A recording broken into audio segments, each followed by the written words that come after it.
Hey, welcome everybody to Pro Mindset Podcast. This is your host, Craig Domann. Today we have a young lady who's an Olympian, a track star for the U.S., Annie Kunz. Annie, welcome to Pro Mindset. Thank you. Thanks for having me. I love anything mindset, so I'm excited to talk with you today. Okay, so Annie, you can tell your story better than I can, but here's what I know. You played intercollegiate. You basically played two sports in college because you were a soccer player at Texas A&M. You did track. You didn't do one sport. How many sports did you do? Or how many I did events? soccer and track, but there's 7 events within my event in track and field. Okay, called the heptathlon, Yep. right? So the heptathlon is what 7? It's sprints, jumps. What are the 7 events? Yeah, I like to kind of relate it to, I feel like people know gymnastics, so like the overall athlete. It's kind of like that for track and field. So it's a little bit of everything. Day 1 is the 100-meter hurdles, the high jump, shot put, and the 200-meter dash. And then you turn around and do day 2, which is the long jump, javelin, and the 800. So it's it's a 2-day event, and everything is based on a point system. So you have a certain amount of points down to the millimeter that you jump, down to the thousandth of a second. And they add it up all the way at the end, and that's kind of how it goes. So you have throws, jumps, and runs. Just out of curiosity, what was the most difficult event? Depends on the day. Did it really?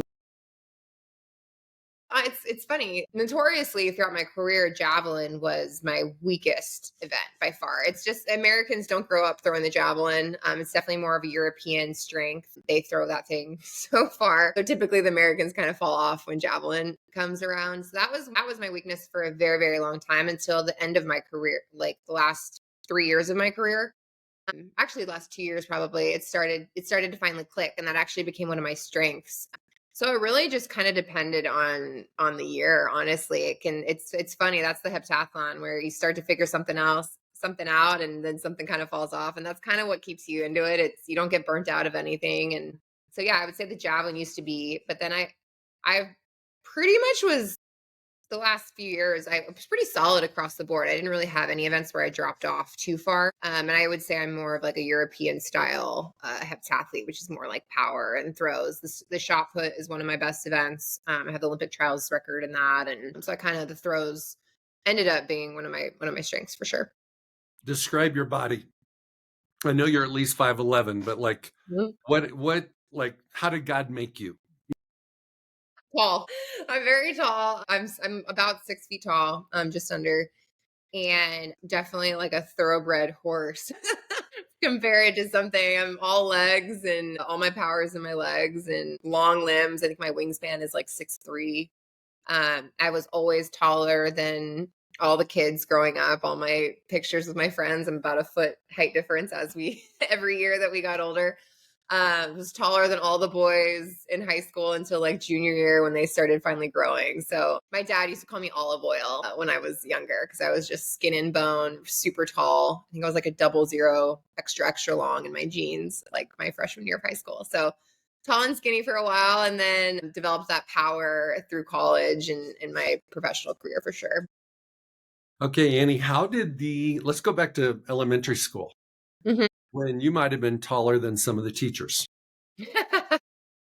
right? So I have a daughter like you, and she was that way. I mean, she was the tallest kid in her elementary school. She was the tallest female in her elementary school. Yeah. How did that help you or hurt you psychologically? Mentally, did you see yourself as this powerful woman that was going to be potentially Olympian, play multiple sports in college at a SEC school, or were you self-conscious?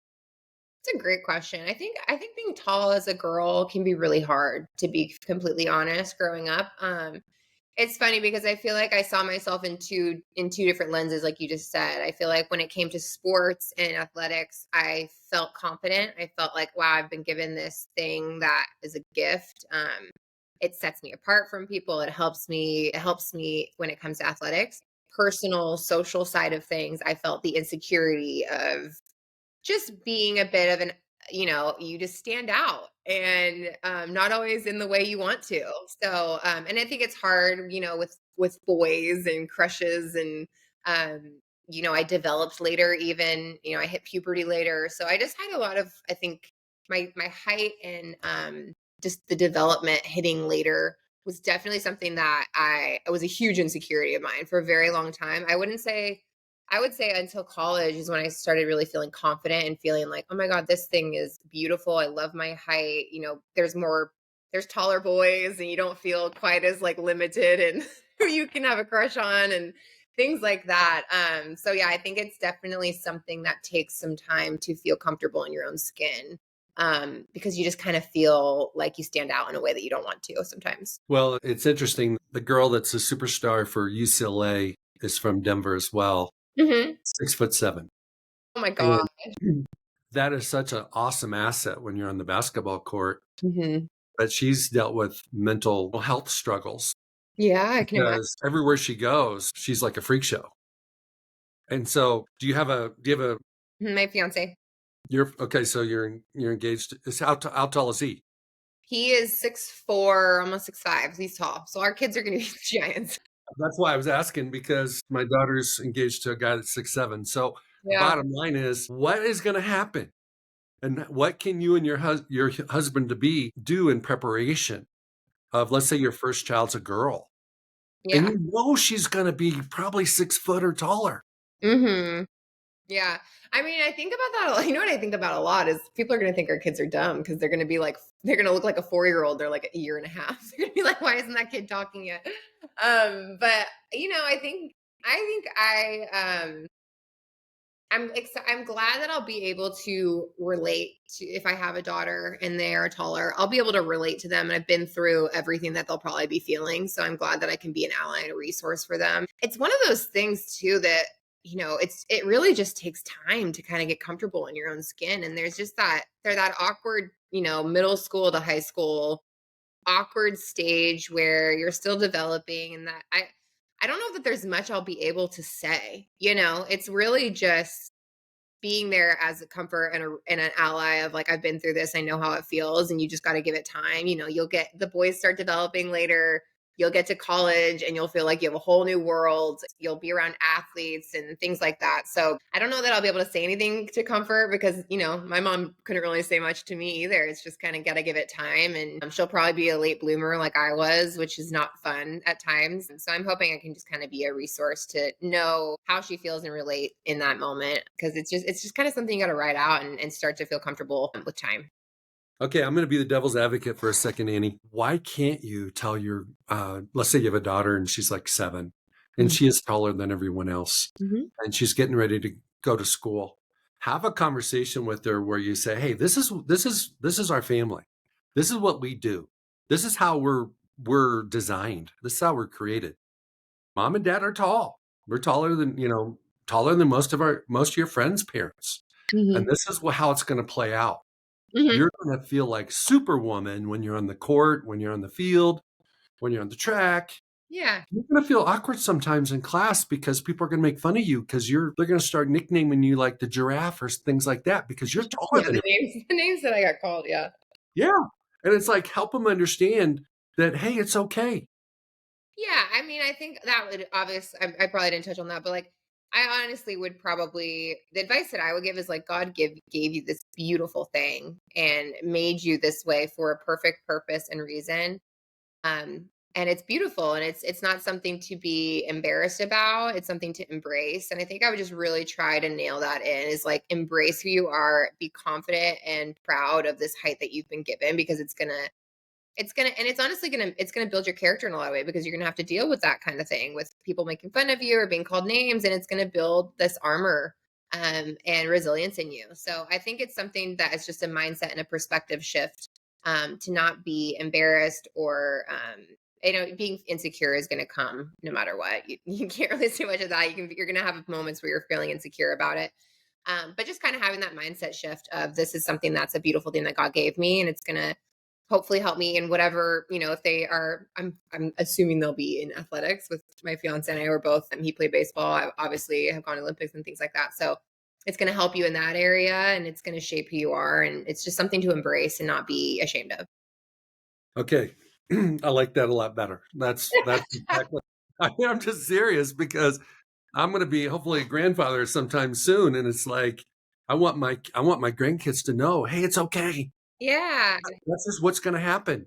Yeah. And there's a light It at the end of the gets there. tunnel. It's just, yeah, it's just something that when you're in the middle of it and you're like, I'm taller than all the boys, it's like you can't really zoom out and see the bigger picture. And so I'll just kind of encourage that because I've been through that and felt those things. So that's kind of what's helped me. Okay, so let's move forward to 2020. You Yeah. represented the United States in the Olympics in Tokyo. Yes. And people watching the Olympics, because a lot of people watch the Olympics, but they don't watch the Olympic trials. They Mhm. certainly don't know what happened to most of these athletes on the stairway to the Olympics, Mhm. journey to the Olympics. Kind of share your Olympic journey, twists and turns, ups and downs, successes and failures that allowed you to get to Tokyo. Well, I would say that it was there's a lot of my once I college, I will say, well, I'll back up even further. I would say through high school, I was gifted. I felt talented. I would say things came a little bit easier to me, to be completely honest. It wasn't until college where, you go to a D1 school and everyone's the best from where they come from. That kind of is a reality check where you're like, okay, I got to really start working harder because everyone's talented at this point. I think I struggled a little bit with my metabolism changing and things in college, like most girls do. That freshman 15 comes in, and you start drinking and things like that. So I kind of struggled a little bit with with gaining a little bit of weight and things like that. And then I was a soccer player. My scholarship was for soccer. I was technically a walk-on for track and field. And so I did both sports all 4 years. And then my class for soccer was one of the best classes they've ever had at A&M. The coaches sat me down and they said, we really want you to get a spring season. Because up until that point, I had gone from in season in the fall in soccer, I would go straight into in season in track. So I never really got the foundational parts of the year to build that technical foundation and that base for either sport. So soccer coaches really wanted me to redshirt a year, do spring season, go straight into the fall. We had a great chance at making Final Four. We did that for the first time in school history. So that was a great decision I felt like I made. I needed an extra year for school anyway. And then after that was when I really, for the first time in my life, focused just on track and field because in Colorado in high school, even they're in the same season. So soccer was always the priority. It's a team sport. I always prioritized that. And I would just show up for meets when I could. So I could probably count on two hands the amount of practices I had in high school for track. So it was really the first time in my life, that fifth year, that I put all of my effort and everything into track for the first time. And that's where it took off. I qualified for the Olympic trials for Rio. I went in, I think I was ranked second to last or dead last going in. I finished top 8. Didn't expect to do that, broke the school record. So it really opened my eyes in that moment. That was a really pivotal moment in my career where I realized the potential that I had in track and field and wanted to pursue that further. I got recruited from there to move out to the Olympic Training Center in San Diego. I've been out here since 2017 and decided to pursue this thing full time. But from that moment, that was from deciding to go pro in track until I qualified for the Olympic trials was a very, very, very challenging journey. I would say there was more failures than successes up until 2020. It was a really hard journey. I wasn't making any money. My parents were helping me out. I was picking up part-time jobs here and there where I could. I mean, I always joke, I'm like, I was like extreme group couponing for groceries. Like it was just very tough. Track and field is not where you make money. There's not a lot of opportunity for sponsorships, even if you're one of the best. That was really tough. I also struggled I got injured my first year as a pro, ruptured my plantar fascia. So I struggled coming back from that. I gained like 10 pounds. Like my body was just changing. I couldn't figure out what I was doing wrong. And then up really until 2019. So there was like a solid 2 years where I was like, what am I don't even know if I'm just wasting my time. I'm not seeing any benefits of all the hard work that I'm putting in. I'm scoring lower than I scored in college. It was really tough. And then I met my metabolic practitioner In 2019, I started working with her. She just blew my mind with the wealth of knowledge that she gave me and getting my body to optimal performance. She changed how I was eating. She put me on a supplement protocol. And I saw results within like 6 weeks of working with her. So I was sold. And I qualified for my first world championships team. 2019, went to Doha. And then from there, I kind of started hitting my stride, where right after that season, the indoor season came around and I won indoor nationals. So I was a US champ, which was amazing. And then the shutdowns happened. So it was kind of like right when I was hitting my stride, finally, after years of struggling, COVID happened. And that was a really, really hard time. Struggled with depression for a while, because there was talks of canceling the Olympics, and at that point we were just ready to peak, for trials, hitting that outdoor season. So talks of canceling was happening. It was a dark time for everyone. Obviously, COVID is just a crazy time, but I definitely struggled with depression, and that is what got me into therapy, which led to finding a mental coach, which I 1,000% believe is that, combined with getting my body to optimal performance, is the reason that I became an Olympian, because it got my mind and my body to optimal performance and got me to, and I was able to see the full potential of what I was able to do.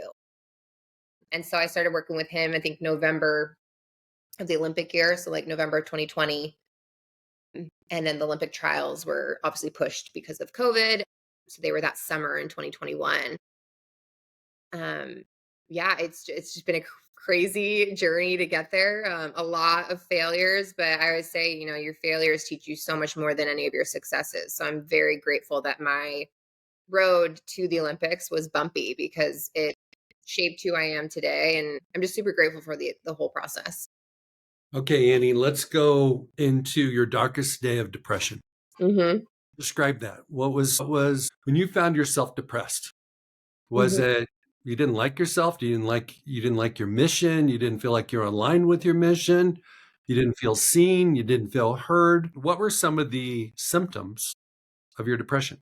Well, I think, like, when I think of, for me, it's like, hopelessness, loss of purpose, I think I struggled with, because the thing about the Olympics is, especially in a sport like track and field, no one cares about track and field unless it's an Olympic year. You work 4 years. For us, it was 5 years at that point. So we'd worked 5 years to get to the Olympics. So you put so much on hold. You sacrifice so much. I put my career on hold.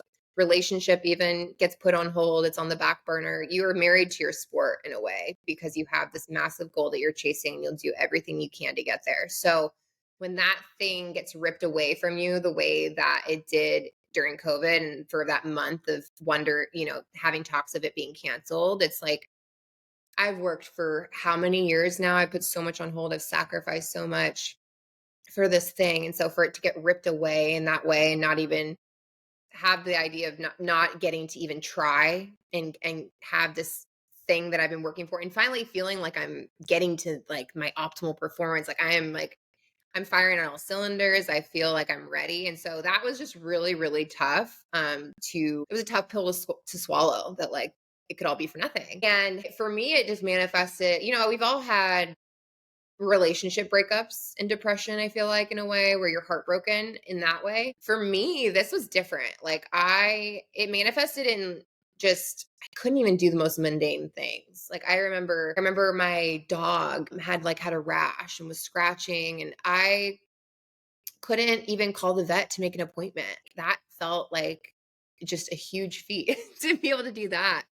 And he started bleeding. I remember I'm like, oh my God, like I'm literally waiting for my dog. He's bleeding. He can't take care of himself, and I can't call the vet to go get him checked. Like something as small as that, just the most mundane things felt really challenging. And I had never felt that before. And I remember, my boy, he's my fiance now, but my boyfriend at the time, I remember I came down and just sat on the couch, and I just started crying. And I was like, I just don't feel like myself. I don't want to do anything. I feel so lost. And he sat there and he's like, I've seen the signs, and I've struggled with depression before, and I think we need to get you in and talk to someone. And so that's how I found my therapist. And I'm just so grateful. I'm grateful, that I spoke up about it and like asked for help, because I think a lot of people isolate and they don't reach out for help when that happens. So I'm grateful that I did that. And then I'm grateful that my boyfriend was able to help me facilitate finding someone to get me in the door to talking. And that it changed everything for me. It really, I'm just so grateful because that opened me up to a coach for my mind. It's like we get coaches in every other area of our life.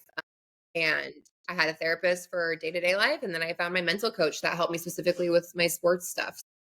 Um, yeah, I'm just really grateful for it. Okay, let's talk about your mindset coach, your mind coach. What was the one or two things that made the biggest shift in your mindset? What did he or she, was it a gentleman? I thought you said Yeah. he. Yeah, Taylor, he's great. What did he recommend? Like, what was the fundamental thing that he recommended that made, the 80-20 rule, get 80% of your benefit from 20% of your change? What Mhm. was the 20% that you changed that made the biggest impact? Well, we started out with it's really the foundation of it all is mindfulness. It's all mindfulness practice. So we started out, it was like 6 weeks where he kind of just took me through what is mindfulness. There's a bunch of exercises, just meditation. And that was huge for me because it just it allows you to subconsciously be present. And I think that's the hardest thing, especially in the heptathlon, because it's so many events. There's so many things that can happen. You get so caught up in something that's already happened that you have no control over, and that can derail the rest of your events, or you get caught up in what's coming and the anxiety that comes with another event. So really teaching me how to be present and mindful was biggest blessing because it allowed me to get the most out of myself and not get caught up in those monkey brain thoughts that are inevitable and going to happen during the competition. And so the daily, the biggest changes you talked about is just daily practice, just meditation, daily meditation. And then just unpacking practice. I met with him weekly. We would unpack, how the week went, things that are popping up in training and how to navigate those things that are popping up in competition, and giving me tools, whether it's breathing exercises or mindset shifts or just more meditation. Honestly, that was like the biggest thing that I think I implemented, on just how to navigate when the inevitable happens with those thoughts that pop up when you're competing. Okay, so once you were working with the mindset coach, when you reflect back on A&M Hmm. and high school, Yeah. how great could you have been if you had a mindset coach then? What was the thing that, like, we have phases. Like in high school, it might have been different than college, Hmm. and it might have been different when you were training for the Olympics. Hmm. What was the number one symptom you had that could have been fixed if you'd have known better, Mm. going all the way back to high school? Well, I mean, I just feel, well, high school, like I said, I feel like high school came pretty easy to me. Like I really didn't have to think about much. I just showed up and I just let my body do its thing.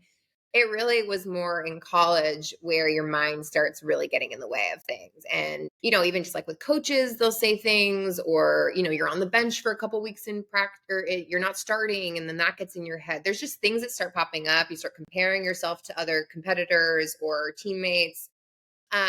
So I just feel like it would have given me the tools to navigate those things. And that's honestly my goal in my life right now is like, I wish I knew this stuff as a high school athlete, as a college athlete, because I would have been so much happier. I think I would have been so much happier. And I just feel like I would have been able to reach my full potential in those times in my life. And so if that's something that I can help other athletes access and figure out how to navigate those things, that's like kind of my goal right now in this time in my life is just sharing the knowledge that I've learned through my Olympic journey to the younger athletes, because it makes the biggest difference. And I feel like your mind, I think it's changing now more where it's being more talked about and more prioritized. But for me, at least, it wasn't something that people were pushing. It's like train your the physical, and it's like the physical is important. Obviously, you have to have the talent, you have to have the technical training. But in my opinion, especially at the elite level and the level that I've gotten to, like I said, everyone is talented. Like everyone is amazing at some point. it is your mind that is going to give you the edge, and it's the people that are able to navigate adversity and have resilience that are going to make it to the top. So if I can help younger athletes try to access that and figure those things out, that's kind of my goal right now, honestly. So one of the things that I have seen just being in sports forever is that God-given ability, the ability that you have waking up, Hmm. getting off the bus, so to speak, at a game is your gift. Hmm.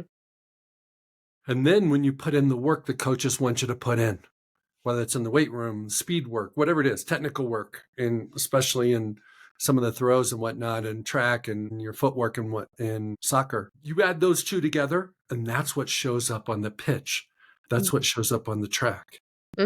But mindset is the secret weapon that allows you to be close to your max, or in some people's eyes, perform better than your potential. Hmm. And it's all those things of like having confidence in what you do, belief in who you are, Hmm. and not defining yourself as what you do. We're human beings. We're not human doers, but we all get labeled by what we do. Yeah. And that could go on and on and on. But it's like the mindset component, especially like in the NFL, is the difference maker.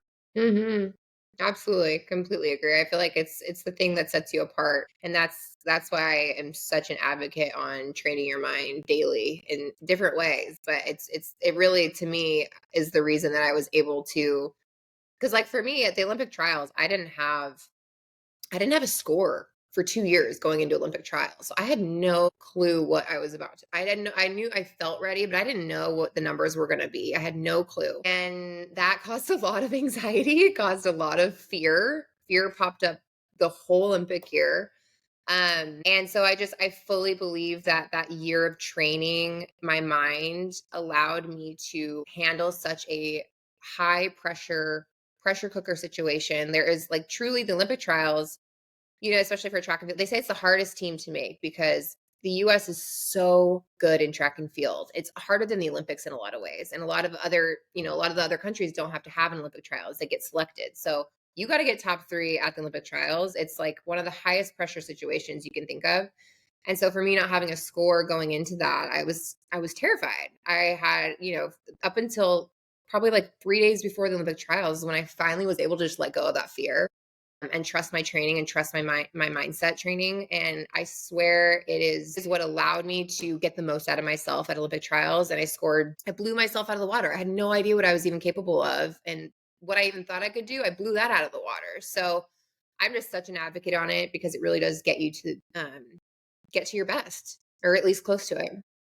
Okay, so how did you overcome fear? If you were going to teach a class Hmm. and people have fear of failure, fear of success, fear of the unknown, there's lots of fears. Fear of impressing your coach, fear of not impressing your significant other or your parents or people like that. How do you systematically wipe out fear? Well, I think that fear's a tough one because I think it's something that we're all going to struggle with throughout our life. Like it doesn't go away. And I think especially when you're chasing, the bigger the goal, the bigger the thing you're chasing, the more the fear comes with it. And I think something that helped me at least is acceptance. I think that goes a lot of my training with my mindset coach is a lot of acceptance as well. It's like not labeling things as good or bad. It's just they're just there, and it's not going to deter you. And so I think accepting that fear for me, even before Olympic trials, I was like, yeah, I'm fucking scared. I've been working for 5 years, and like if all this all goes to shit, like I'm scared. That's a lot of fear. And so just kind of like learning instead of resisting those things and those emotions that pop up is just accepting them. Like it's okay that I'm scared. That's okay. It's not good or bad. It's just here. It's just a part of it. So I think acceptance is a big thing. And then when that fear pops up and is feeling overwhelming is just directing your focus to the things that are in your control. Because at the end of the day, that's all you can do is what are the things that I can control. I can control my attitude, I can control my effort, I can control my nutrition, I can control how often I meditate, I can control just the little things in your daily day to day that are going to set you up for success if you execute those things. That's helped me a lot, is just having systems in place that when those big emotions and that fear feels overwhelming, you can redirect your focus to the things that you know are going to get you closer to your goals, that have nothing to do with your emotions and those feelings. Yeah, I posted something recently. It was like, I'm going to cuss right now, but it's fuck your feelings. It's like you got to just sometimes your feelings are going to try to get in the way. They're going to try to steal your joy. They're going to try to get in the way of your goals. And if you listen to those thoughts and those feelings and emotions, it's going to make it so much harder on you to get to those goals that you're chasing. And so it's really just focusing on what's in your control and having systems in place that you know are going to help you get there. What kind of systems did you have in place to help you focus on the right things when you're in the middle of the competition? Mm-hmm. So you're in the javelin and you've got before you take off running, Mm-hmm. um, or maybe it's one of the jumps where you can't cross the line, but you're running towards the line to take off. Or it could be in one of the sprints and you're in the middle of the race Mm-hmm. and your mind goes somewhere else and it goes to the fear. Mm. How do you in real time overcome that fear or shut up that voice or turn off that inner thought? Well, I think that right there, turning it off. I think that's where people get stuck. And that's kind of what I talked about of like the acceptance versus resistance. So, for example, when I'm running in the 800, I used to struggle a lot when the lactic acid would start to hit, and you have that fear of like, oh God, I'm not going to make it. I'm like going to slow down, or I feel like shit, or I'm getting tired, whatever those thoughts are. Um, or you feel someone drifting away, and it starts to get in your mind where you're like, oh no, they're getting away from me, and really, it just kind of like for me in those moments, I remember like with the 800, instead of sitting there in resistance of like, shit, my legs feel like crap. I'm starting to feel tired. It's like, okay, the pain is here and that's okay. Pain is just a sensation. And you kind of just accept it for being there. And then you redirect your focus to your cues and like, okay, what are my cues?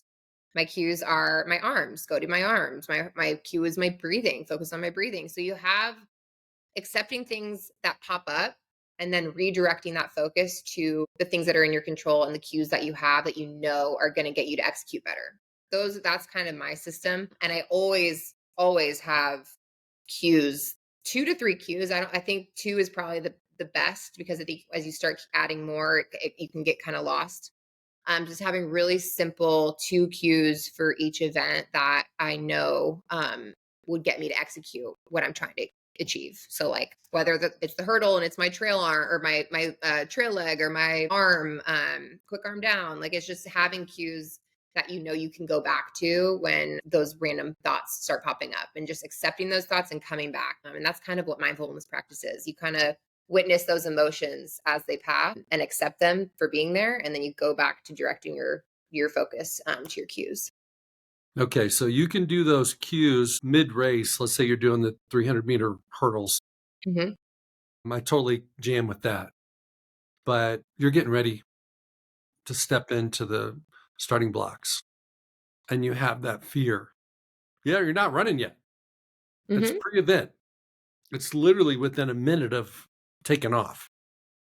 How did you handle those inner thoughts then?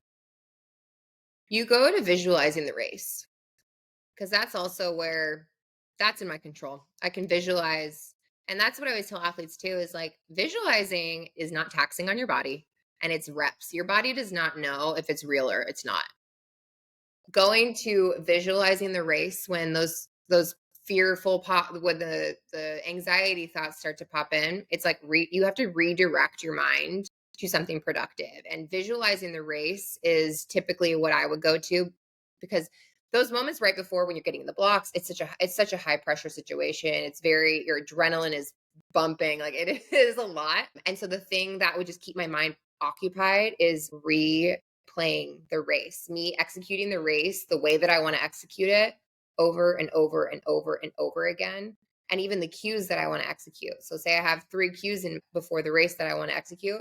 I am just visualizing, I'm feeling that in my body, even closing my eyes. You see me a lot before the blocks, my eyes are closed because I'm genuinely feeling and going through even the emotions of what it feels like, the emotions, the sensations, and just visualizing exactly what it would look like to execute the way that I want to. That keeps my mind occupied in a productive way and allows me to kind of navigate those anxious thoughts. I love visualization. I think it's so powerful. Hmm. If you can visualize yourself being successful in every situation, um, even when you're not on the track, you're back at the hotel, you're taking a shower, you're putting your head down to go to sleep, you're thinking about the race. You can literally run, you can even a whole soccer game. Literally in like 30 seconds, you can play the whole game. Our minds are amazing. So it doesn't take long, doesn't No. take energy, just takes focus. Hmm. And it's like, how did you deal with situations where there was somebody you knew you were faster than, Hmm. and you look up and they're ahead of you? Mm. How did you handle comparing yourself during the progress of a race when it wasn't going like how you were hoping it would go? You just have to go back to your cues. Like, really, you just go back to your technical cues because like, and that's the thing. If you see someone pulling away from you in like a 200-meter dash, for example, your instinct is to panic, and then with panic, you start reaching. Your stride gets longer. You're not as efficient in your stride length. So it really goes back to, okay, accepting that they're pulling away, and like, what can I do? What's in my control right now? Okay, I go to my cues. Okay, my arms need to get tighter, my knees need to get higher. Like, you just go to the things that if you execute those things, you're going to get the best out of yourself. And at the end of the day, that's all you can do. You have to focus on, I think that's too what I was really good at least, is I'm just competing against myself, really. And that's kind of the cool thing about the heptathlon, is because there's so many different events. There's girls have different strengths in different events, and so you're really competing about getting the best out of yourself in each event.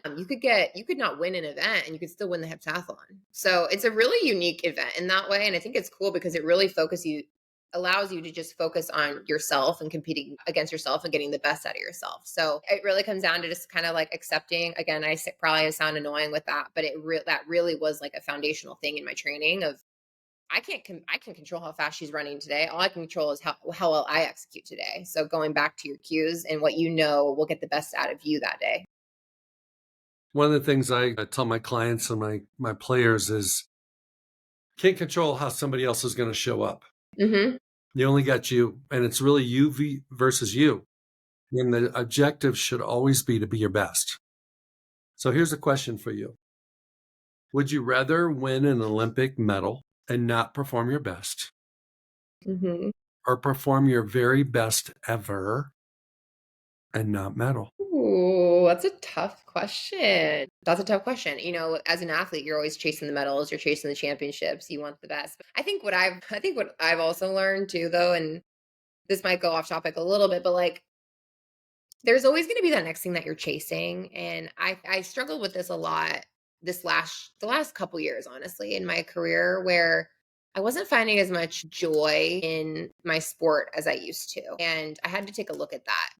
And I think it's because, honestly, like, I remember working with my mental coach, and he was just like, I was so like tunnel vision and so focused on this thing and this goal. And like, I had put my life on hold again for another Olympic cycle. And so I was so laser focused that all of my joy and my happiness was tied to my sport. And so, like, if I had a bad meet, my whole week was ruined and I would end in tears. And I think that process, I'm grateful for it because I think it taught me to really take a look at who I am outside of this thing in this sport and this thing that I'm chasing. Because I think your identity can get so tied to your sport and these goals that you have, that when you get there, like, say I could get there, I could have won a gold medal last year, but then it's like you wake up the next day and you're like, oh, well, now what?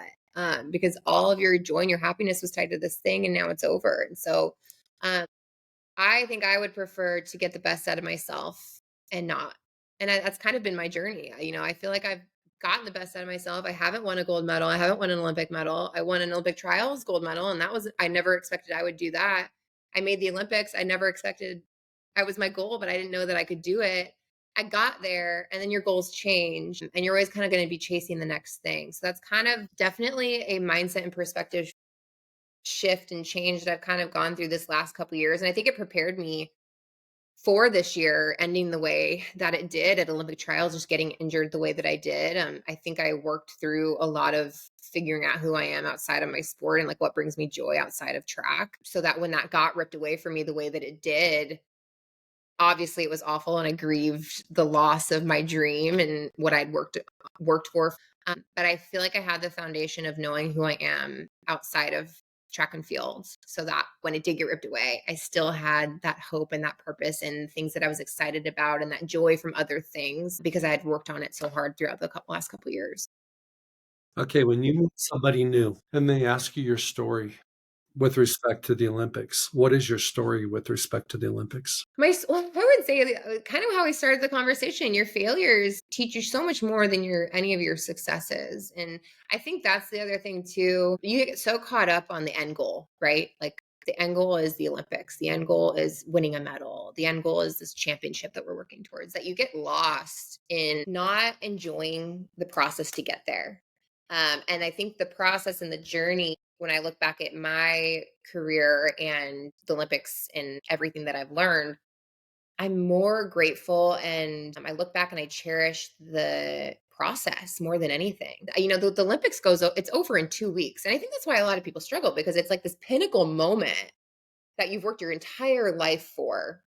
And it's gone like that. Like, it goes by so quickly and you work your whole life for it. Looking back, and that's what I kind of encourage athletes even is like, enjoy the struggle, enjoy the day-to-day practice, like enjoy those moments because it's going to shape who you are. You're going to learn more about yourself and it's going to build your character. And that's the stuff that's going to carry you so much further than the Olympics or whatever goal it is you're chasing. So it's really just that it goes back to enjoying the journey and the process, because the things you learn along the way they're gonna help you so much more in life than that thing that you're chasing. Very well said. And I'll just add to this. If I'm you, Hmm. I made it to the Olympics. I represented the United States in the Olympics. Hmm. I won the gold medal in my event in the Olympic trials. I learned a lot about myself along the way. Hmm. I had limitations. I had hurdles, like literal hurdles I had to jump over Yeah. and figurative ones, right? And what I really love is the journey and the person that it made me. Hmm. Because the Olympic process and the Olympic journey has made you who you are now. Your ability to communicate, your ability to process, your ability to help other people, your Hmm. ability to maybe look at failure or obstacles differently than maybe you did a handful of years ago, right? And that's really your story. Yeah, absolutely. Absolutely. Yeah, it's something too. It's giving me the tools to handle things and not crumble because life is hard. Life is really hard. The older you get, the harder it gets. And I think that's the biggest thing I've been super grateful for is it's taught me how to navigate hard things. And that's what life's about, honestly. It's like getting through the hard shit. So I'm just really grateful that I feel like I found tools and figured out systems and to put in place when I'm going through a hard time, and so that I can get through those moments for sure. Let's go back to your childhood. Your father was a Super Bowl champion. Yes. How did that impact you? How did he communicate? And if he didn't communicate, how did just by virtue of you understanding that he was a champion for was he the Oakland Raiders, Los Angeles, the Oakland Raiders? Okay. They've moved around quite a bit, as you know. Yeah, he was back in Oakland. Vegas, they've been all over the place. How did that impact you as a young lady? Oh man, well, my dad was definitely, I would just say that we connected the most. We were, everyone called me younger. I'm Terry in a dress. So I'm very similar to my dad in a lot of ways. And I always looked up to him as a role model. I feel like he just got it. Like I could connect with him in certain ways. He understood the pressure. He understood just a lot of things that come with athletics and competing at a high level. So I really used him as a resource, because he's been through it. So that was amazing just to have that growing up. My dad doesn't sugarcoat things either. He is very sarcastic. He's straight to the point. He's very black and white. Um, I appreciated that about him. He always gave it to me straight. But I look back and both my parents, my dad and my mom, I look back and I'm very grateful for them because they they never pushed or forced me to do anything. And I kind of innately have had that drive in me, but I really appreciate that about them because they always allowed me to make my own decisions and choices and really sit with myself and figure out what I want and not push something on me that I didn't necessarily want. And so I'm just really grateful that they provided such support and encouragement in a really healthy way. That's awesome. Mhm. Is that something you want to replicate with your kids? Definitely, definitely. I want my kids to have find their own voice. I don't want to ever, pigeonhole them into something that they are not passionate about. And I just think it's a tool that I want to give my kids of is finding your voice and really figuring out what you want and speaking up about it. And I don't want to ever feel like I'm making decisions for my kids and their life. And I'm grateful that my parents did that for me, and I'm hoping I can do that for my kids. Okay, Annie, it's 2025 and you have a business, you have a new dream, Hmm. right? Share with the world on Pro Mindset. What is your purpose now? Hmm. What is your process now? How do you want to help people? Hmm.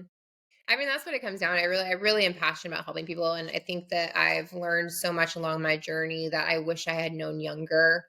That I wish I knew as a high school athlete, as a college athlete. There's just so much knowledge and information that I think would have made me so much better in so many ways and made life easier, made sports easier in a way. So my goal right now is to share all of that with as many people as I can. I created a fitness app with, workouts, obviously, but then it's basically one hub for everything that I've learned through my journey, whether it's nutrition, mindset, workouts, progressive overloading, strength training, supplements that I take, things like that, products, just holistic lifestyle things. So it's just one stop shop for everything that I've learned along my journey. And my goal too is to just help the younger athletes. I want to get into mentorship for athletes because I think that I'm so grateful for the mentors that I've had in my life to help me get to my goals. You can't do it alone, I think. And so I just want to be a resource for others to help them get to whatever goals or whatever they're chasing. I just want to be a resource and an ally to kind of help them,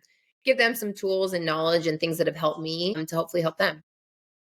What's the one thing that you know now that you wished you would have known in high school? Because if you did, it would have made the biggest impact that you can share that will help somebody that's in high school now maybe be their best. Mhm. Well, nutrition, I was eating Taco Bell like 3 times a week, and I don't know how I Taco Bell, plug Taco Bell. food is fuel. I will like food is fuel. That is the number one thing. Like how you feel your body is going to help you tremendously. It is going to get you to optimal performance. So yeah, just food is fuel. That's number one. And then train your mind. Train your mind. Get a coach to help you train your mind. Daily practice. I think that's probably the thing that I would recommend the most for younger athletes because it will set you apart 1,000%. And most people aren't taking the time to do that. So if you do, it really, especially at that age, I just think it can make the biggest difference. What's one holistic thing that you do, Mhm. maybe daily, Yeah. that would help anybody and everybody? Oh gosh. Well, I don't do any artificial fragrance, chemicals. I don't have any of that in any daily products that I use, household cleaners. I would definitely recommend to cut all that stuff out. They're endocrine disruptors, so they can really mess with your hormones, especially as females. They can cause you to store toxins in your body. So that's probably like one of the biggest things that I learned when I started working with my metabolic practitioner that helped me a ton. And it's just like everything nowadays is trying to poison us. So just removing all, plastics, artificial fragrance, chemicals, that would be like a number one thing. And then eat red meat, steak. That is like my number one thing that I tell athletes. I used to eat steak, or that's like my pregame meal. It's like I eat it 3 times a week for breakfast. Steak is going to have it's creatine in it. So animal protein has creatine. So that's great. It's going to boost your testosterone naturally. So it's really going to give you the energy and the fuel to perform at your best. Wow. Where can people find you?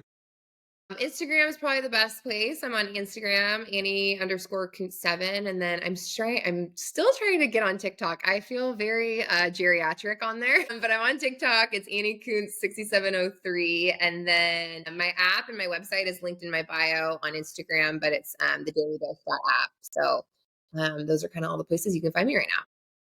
Awesome. Anything you'd like to add today? I just thank you. Just thank you for the opportunity to talk about this stuff. I think it's so important to continue to push everything mindset. It's honestly it's the biggest tool I think you can have in life is to have a strong foundation of mindset. So I'm grateful to be able to talk about it today. Awesome. Thank you so much for being on Pro Mindset today. Thank you, listeners. Check out Annie. She has a wealth of knowledge, wealth of experience. Everybody have a great day. Hey, it's Craig Domann, the host of Pro Mindset Podcast. I want to thank you for listening or watching today's show. And you can catch us every week on the normal social media platforms like YouTube, Facebook, Instagram, and all the listening podcast platforms. I hope you enjoyed today's show, and more importantly, I hope you gained a pro mindset insight. Please be sure to rate and review Pro Mindset Podcast, and I look forward to catching up with you on our next show.